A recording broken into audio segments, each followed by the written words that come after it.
오늘의 말씀은 요한복음 6장 16절부터 29절까지 말씀입니다. 저물매 제자들이 바다에 내려가서 배를 타고 바다를 건너 가버나움으로 가는데 이미 어두웠고 예수는 아직 그들에게 오시지 아니하셨더니 큰 바람이 불어 파도가 일어나더라. 제자들이 노를 저어 10여리쯤 가다가 예수께서 바다 위로 걸어 배에 가까이 오심을 보고 두려워하거늘 이르시되 내니 두려워하지 말라 하신대 이에 기뻐서 배로 영접하니 배는 곧 그들이 가려던 땅에 이르렀더라.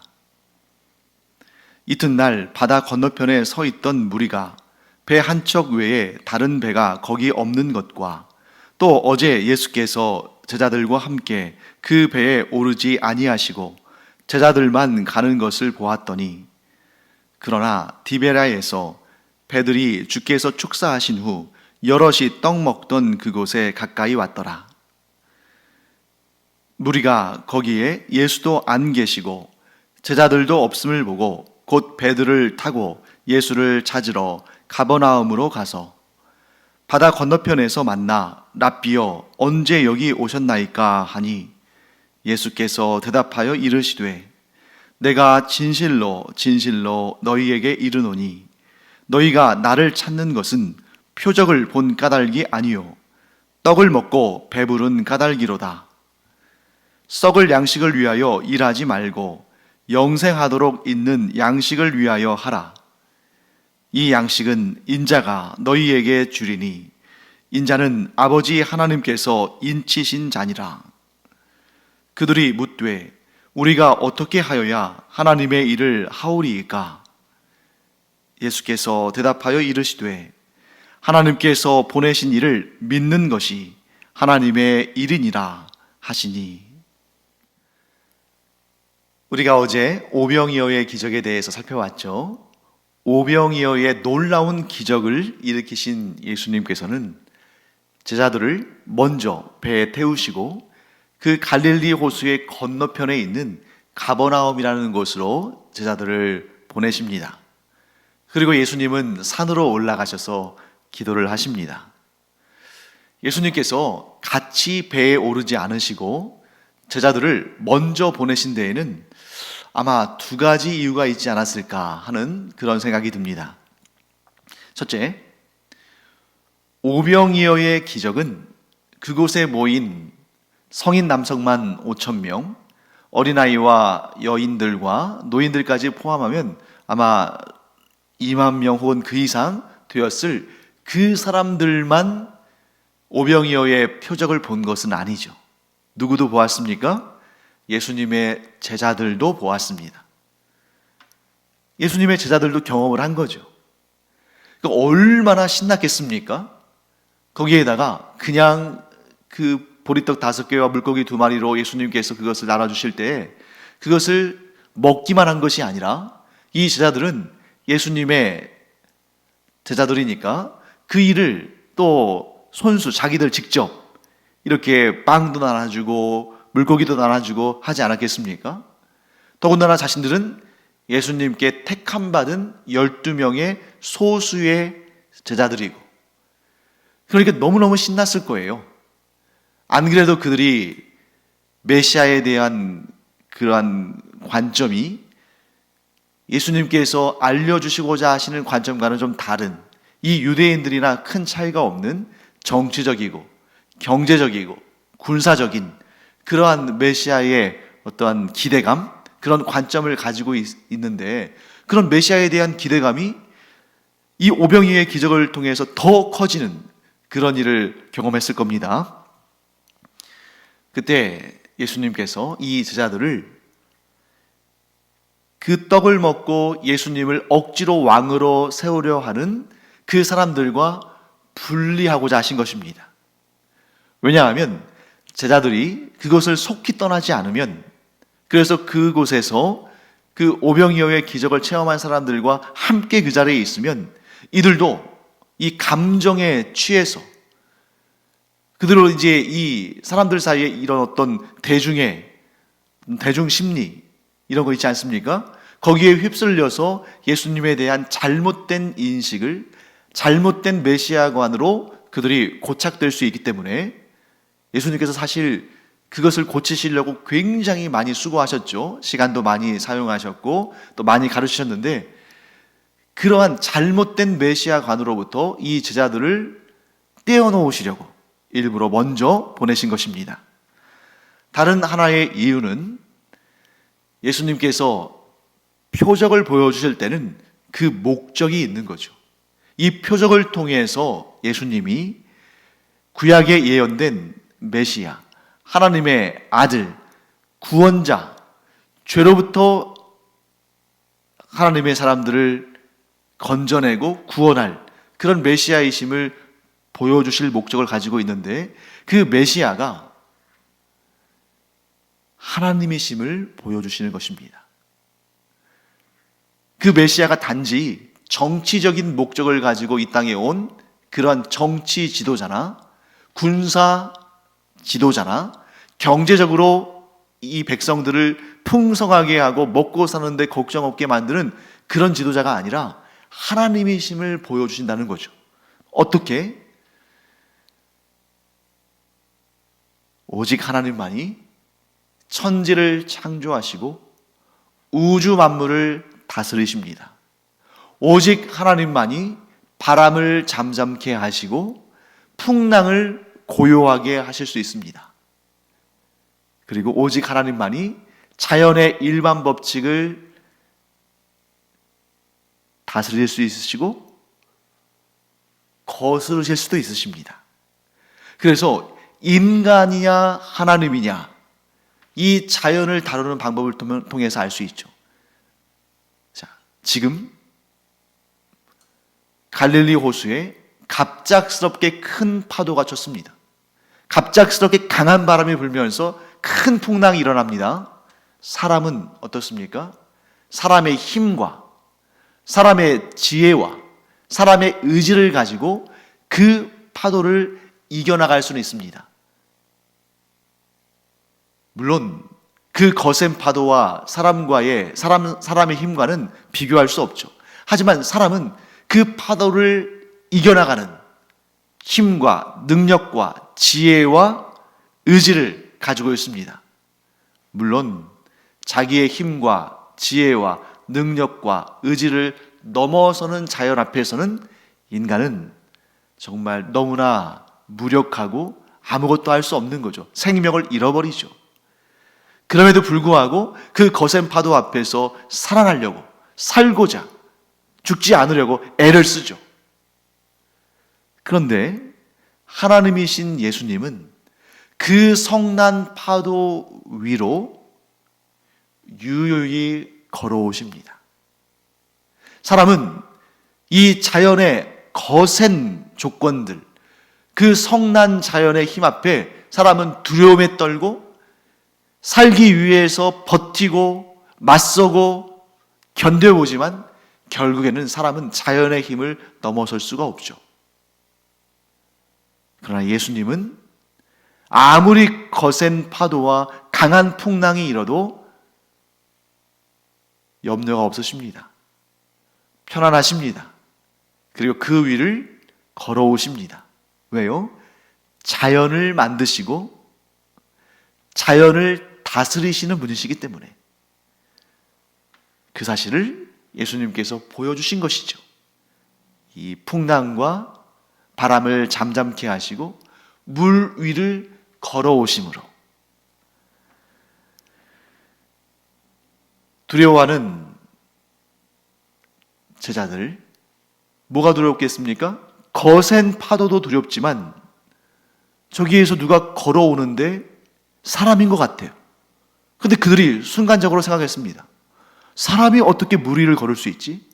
바로 그 순간 그들은 거센 파도보다 그 물 위를 걸어오는 그 존재가 더 두려운 거예요. 왜냐하면 예수님의 제자들은 대부분 이 갈릴리 호수, 이 갈릴리 바다에서 물고기를 잡는, 어려서부터 이 갈릴리에 익숙한 그런 사람들 아닙니까? 그러니 그들이 이런 거센 풍랑과 파도 뭐 한두 번 본 게 아니겠죠. 무섭긴 하지만 그들에게는 그래도 보아오던 경험하던 그런 상황입니다. 그런데 태어나서 단 한 번도 본 적이 없고 또한 앞으로도 볼 일이 없는 그 광경을 본 거죠. 분명히 사람의 형체인데 물 위를 걸어서 오는 것입니다. 그래서 다른 복음서를 보면 제자들이 유령으로 착각했다고 그랬죠. 유령인 줄 알고 두려워했다. 아마 지금 이 요한복음에서도 유령이라는 표현은 등장하지 않았지만 분명히 그 제자들은 유령이라고 생각했을 겁니다. 그때 예수님께서 이렇게 말씀하시죠. 내니 두려워하지 말라. 사랑하는 성도 여러분, 우리가 감히 이길 수 없는, 우리가 감히 극복할 수 없는 그 대자연의 힘 앞에서 그 무서운 재난과 그러한 공포스러운 자연의 그런 거대한 힘 앞에서 우리는 두려워 떨 수밖에 없지만 그 순간 우리를 지켜주시는 분이 누구십니까? 예수님이시다. 하나님이시다. 우리가 그것을 꼭 기억하기 바랍니다. 내 힘으로 감당할 수 없는 그 거대한 힘 앞에 우리는 예수님을 의지할 수밖에 없다 하는 것을 꼭 기억하시기 바랍니다. 그래서 그들은 기뻐서 예수님을 영접했고 곧 그 배는 그들이 가려는 목적지에 이르게 됩니다. 자, 그렇게 해서 예수님과 제자들이 이제 갈릴리를 건너서 가버나움에 이르게 됩니다. 그 이튿날, 그 건너편, 지금 가버나움에 도착했으니까요. 그 건너편은 어디겠어요? 바로 그 전날 오병이어의 기적이 일어났던 곳이죠. 그곳으로 사람들이 또 많이 몰려갔습니다. 왜 몰려갔을까요? 그 기적을 또 경험하기 위해서. 물론 뒤에 설명하지만 예수님께서 말씀하시지만 또 음식을 먹고 배부르고자, 아니 어쩌면 앞으로 계속 그분이 주시는 음식으로 배부를 것을 기대하면서 그곳을 찾아갔을 것입니다. 그런데 그들은 이상한 일을 목격합니다. 뭐냐면 분명히 이곳에 배가 한 척밖에 없었는데, 그리고 어제 그 배에는 예수님은 오르지 않으시고 제자들만 그 배를 타고 출발했는데 와서 보니까 예수님이 안 보이시는 거죠. 분명히 예수님은 그 한 척밖에 없었던 배에 타지 않으셨고, 즉 예수님은 제자들과 함께 가지 않으셨는데 왜 예수님이 여기 계셔야 되는데 안 계실까? 우리가 예수님을 만나러 왔는데 어디 계시지? 마침 그때 디베랴에서 배들이 몇 척 왔습니다. 아마 그 배들도 예수님의 기적을 보고자 온 거겠죠. 그런데 그 배에도 혹시나 해서 살펴봤는데 예수님이 안 계십니다.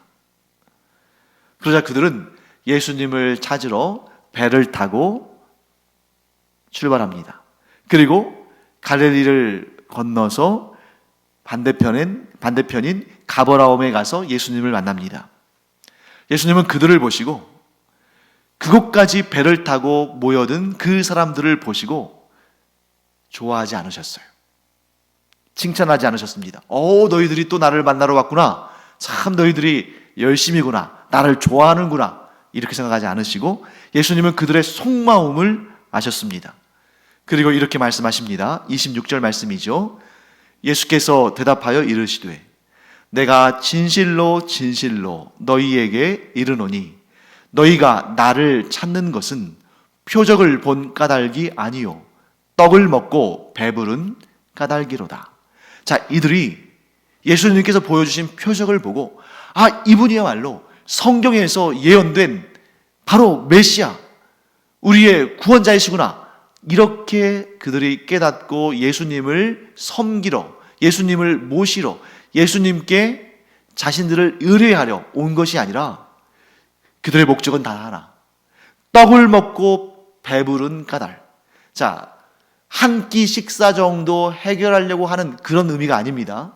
떡을 먹고 배불렀다는 얘기는 뭐냐면 그들이 예수님을 왕으로 삼으면 이제 더 이상 먹고 사는 것에 걱정 없이 살 수 있겠다 하는 그런 마음을 가지고 성경에 예언된 구원자로서의 메시아를 그들이 만나고자 한 것이 아니라 자신들의 필요를 채워줄 그 누군가를 그들은 찾았다고 생각하고 그분을 왕으로 삼으려고 한 것입니다. 그렇기 때문에 어제도 우리가 살펴봤습니다만 메시아를 만났을 때 사람들의 반응은 그를 섬기고 그의 말을 듣고 그의 말에 순종하는 그런 삶을 살아갈 것을 다짐하는 것인데, 이들은 예수님을 억지로 왕으로 세운다. 여러분, 억지로 왕으로 세운다는 건 뭐예요? 겉으로는 그 왕에게 순종하고 복종하고 그 왕의 말을 듣고 따르고 하는 것처럼 보이지만 사실은 억지로라는 말은 뭡니까? 자신들의 의지로, 자신들이 원하는 말을 그 왕으로부터 뜯어내기 위해서 그를 왕으로 억지로 올린다는 거죠. 메시아에 대한 관점의 차이가 여실히 드러납니다. 예수님께서 말씀하시는, 예수님께서 뜻하신, 예수님께서 그 일을 이루시기 오신 그 메시아의 사역은 죄의 문제로 인해서, 죄로 인해서, 하나님 앞에 죄를 지었음으로 인해서 하나님의 나라에 들어가지 못하는 자들을 하나님의 나라로 이끌어 가시기 위해서 예수님께서는 이 땅에 메시아로 오신 것인데, 사람들은 예수님을 어떻게 이해했냐면, 이해도 중요하지 않습니다. 그가 어떤 분이든 간에 상관없이 우리가 원하는 메시아는 이런 존재이기 때문에 당신은 이렇게 돼야 한다 하고 주장하는 것인데, 그들이 원하는 메시아, 그들이 원하는 왕은 어떤 존재냐면 정치적으로는 당시에 이스라엘을 지배하고 있는 로마 제국으로부터 자신들을 독립시키고, 또한 경제적으로는 이 로마 제국에 세금을 바치느라고 얼마나 수탈을 당했겠습니까? 그리고 또 이런저런 주변 나라들의 그런 관계 속에서 굉장히 약한 그런 지역이니까, 그런 분봉왕도 있었고 총독도 있었고 귀족들도 있고 이런 사람들한테 다 뺏기고, 그래서 가난한 처지에서 정말 고통스럽게 살고 있는 자신들이 먹고 살 문제에 대한 걱정을 전혀 하지 않게 만들어주는 그러한 능력이 있는 왕, 이런 왕, 자신들의 필요를 채워줄 왕으로 메시아를 기대했고, 예수님의 의지와는 관계없이 그러한 왕으로 세우겠다고 결심한 사람들인 거죠. 자, 그런 마음을 예수님께서 아시고 그들에게 뭐라고 말씀하시냐면 이렇게 말씀하십니다. 27절 말씀이죠. 썩을 양식을 위하여 일하지 말고 영생하도록 있는 양식을 위하여 하라. 이 양식은 인자가 너희에게 주리니 인자는 아버지 하나님께서 인치신 자니라. 자, 이 말씀 속에서 우리는 아주 중요한 예수님의 몇 가지 가르침을 깨닫게 됩니다. 첫째, 예수님은 뭐라고 말씀하시냐면 이 세상에서의 짧은 삶보다 영원한 삶을 위하여 살아라 하시는 것입니다. 자, 예수님께서 이 땅에서 우리가 살아가면서 우리의 육신의 생명을 유지하기 위해서 먹고 사는 일이 얼마나 중요한지 예수님께서 너무나 잘 아십니다. 그런데 예수님께서 썩을 양식을 위하여 일하지 말고 영생하도록 있는 양식을 위하여 일하라 이렇게 말씀하신 것은, 너희들이 먹고 사는 문제 때문에 그렇게 거기에 매여 있지 말아라, 너 그거 중요하지 않다 이렇게 말씀하시는 것이 아니에요. 너희가 먹고 사는 문제를 위해서 일하는 것, 먹고 사는 문제를 위해서 너희들의 시간을 쓰는 것, 지금 너희들이 하는 그 정도면 충분하다.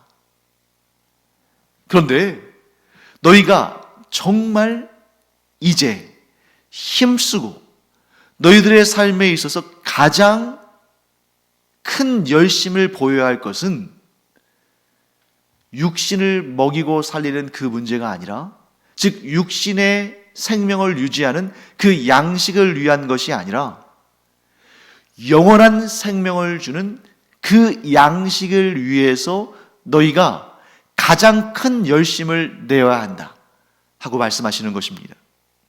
이 말씀은 오늘날 우리에게도 동일하게 적용되는 말씀입니다. 왜냐하면 여러분, 우리가 살기 위해서, 우리의 몸이 살기 위해서 먹는 것, 마시는 것, 입는 것 매우 중요한 일이죠. 안 먹으면 죽습니다. 마시지 않으면 죽어요. 그런데 예수님의 말씀은 뭐냐면 만사를 제쳐놓고 모든 우리의 에너지와 힘과 열정과 열심을 잘 먹고 잘 사는, 이 육신을 위해서 잘 먹고 잘 사는 일에 투자하는 것은 지혜롭지 못한 일이다. 그렇게 살다가 영원한 생명을 얻지 못하면 얼마나 그것이 안타깝고 미련한 일이냐 하는 것을 말씀하시는 것입니다. 지금 예수님께서 말씀하시는 것은 뭐냐면 태도의 문제예요. 육신의 생명을 위해서 돈을 벌고 농사를 짓고 또 음식을 사고 그걸 먹고 하는 그 일이 중요하지 않다는 것이 아니라 그것이 가장 중요한 가치가 되어서는 안 된다는 거죠.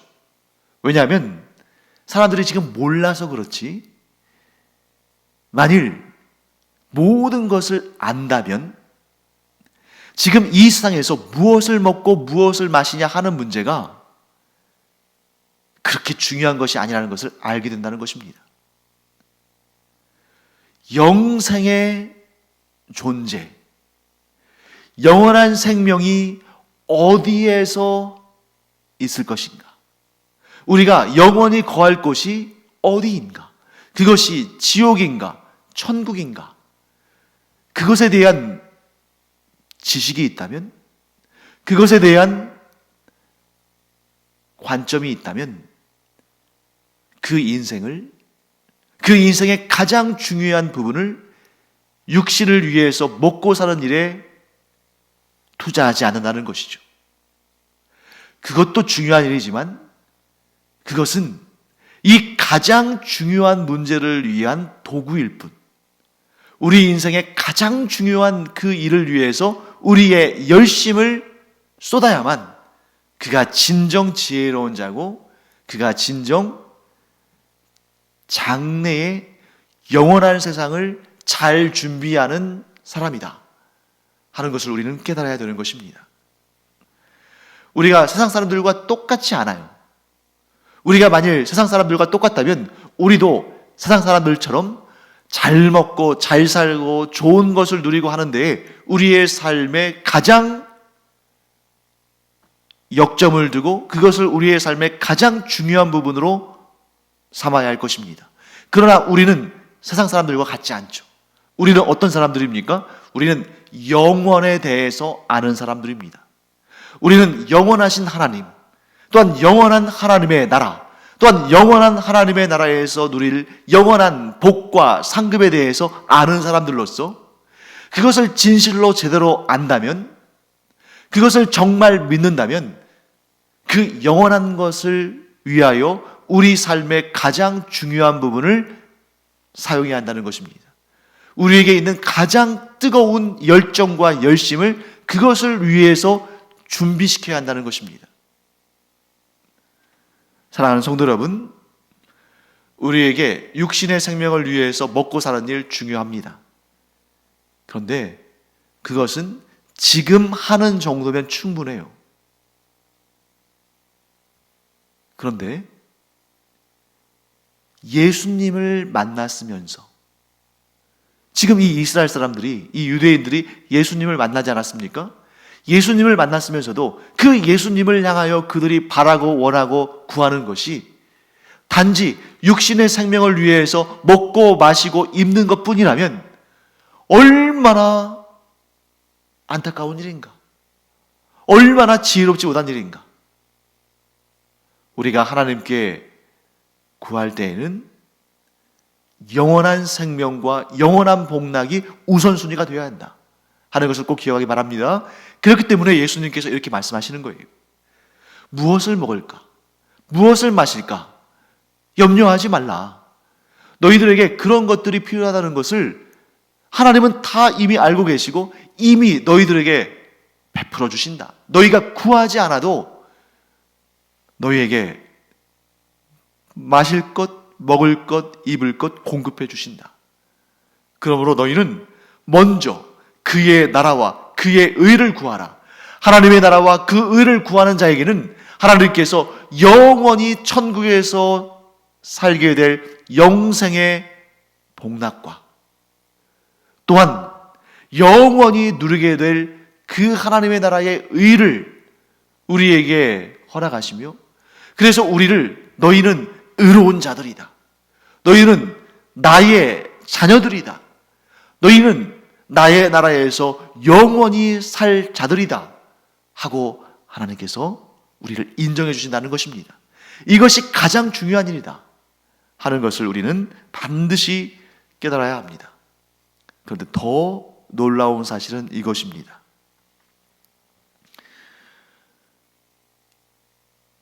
이 세상에서의 짧은 삶과 천국에서의 영원한 삶은 비교할 수가 없죠. 사람들이야 이 땅에서 100년 살면 참 오래 사는 걸로 생각합니다만, 천국에서의 영원한 삶에 비하면 이 땅에서의 100년의 인생은 아주 짧은 점과 같은 순간이죠. 그런데 놀라운 일은 우리가 천국에 가는 것도, 천국에서 영생을 누리는 것도, 천국에서 하나님께서 주시는 영원한 복락과 상급을 누리는 것도 천국에서 결정되는 것이 아니라 이 땅의 짧은 이 세상에서의 우리의 인생 가운데서 결정된다는 것입니다. 그러니 이 세상에서의 삶이 얼마나 중요합니까? 우리의 진짜 삶, 우리가 우리의 삶 가운데 가장 많은 부분을 차지하는 삶은 이 땅에서의 삶이 아니라 천국에서의 삶인데, 그런데 그 천국에 갈 수 있는 그러한 기회를 얻는 것, 그 천국에서 누리게 되는 온갖 복되고 귀한 그 영광스러운 상급과 복락들이 이 땅에서 우리가 어떻게 사느냐에 따라서 결정된다는 거죠.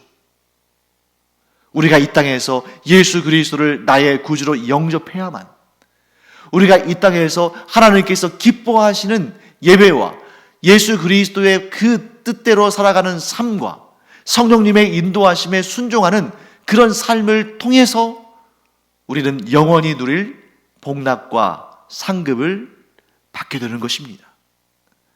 그러므로 우리 이 땅에서 열심히 살아야 됩니다.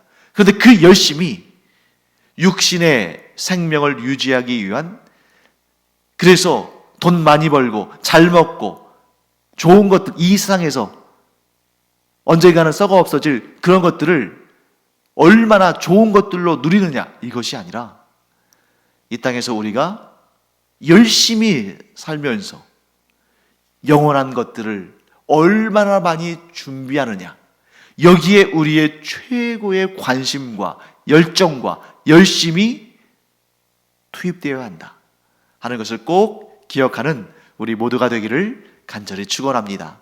기도하겠습니다. 하나님 감사합니다. 이 시간 우리의 삶 가운데 우리의 가장 큰 관심과 열정과 열심이 어디에 투여되고 있는지, 어디에 집중되고 있는지를 점검하게 됩니다. 하나님, 썩어 없어질 것을 향하여 우리의 모든 것을 투자하는 사람들이 아니라 영원한 생명, 천국에서 영원히 누릴 그 복락과 상급을 위해서 우리의 삶을 집중적으로, 우리의 열심을 온전히 드리는 저희들 되게 하여 주시옵소서. 감사드리며 예수님의 이름으로 축복하며 기도합니다. 아멘. 기도하는 시간입니다. 우리의 기도에 우리의 육신을 위한 기도 제목들 반드시 필요합니다. 일단 살아야 되니까요. 하지만 그것으로 그치는 것은 굉장히 성숙하지 못한 기도다. 그러므로 우리는 이 연약한 육신의 장막 가운데, 이 언젠가는 사라질 이 세상 가운데 살지만 우리의 기도는 영원한 하나님의 나라를 향하는 그런 기도가 되기를 간절히 축원합니다. 기도하겠습니다.